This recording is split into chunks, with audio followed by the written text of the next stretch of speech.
આપ જોઈ રહ્યા છો સ્પાર્ક ટુડે ન્યૂઝ। ધારી તાલુકાના વિદ્યાર્થીઓ દ્વારા ફોરેસ્ટ બીટગાર્ડ પરીક્ષામાં ગોટાળા મુદ્દે ધારી મામલતદારને આવેદનપત્ર આપવામાં આવ્યું છે।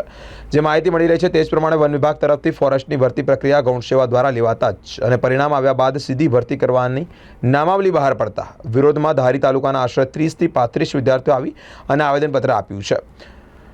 ભરતી કરવામાં આવી હોય ત્યારે માર્કની ટકાવારી જાહેર કરો, અન્યથા અમારી ગાંધી ચિંધ્યા માર્ગ ઉપર ઉપવાસ પર બેસવાની ફરજ પર પડશે।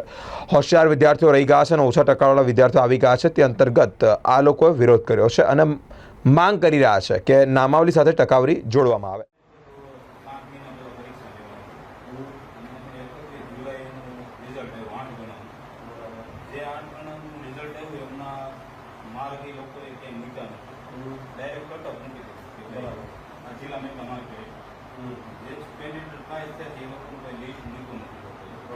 અને 25 ગણાનું જે લિસ્ટ મૂકશે હવે પછી એ લોકોનો માર્ક મૂકશે।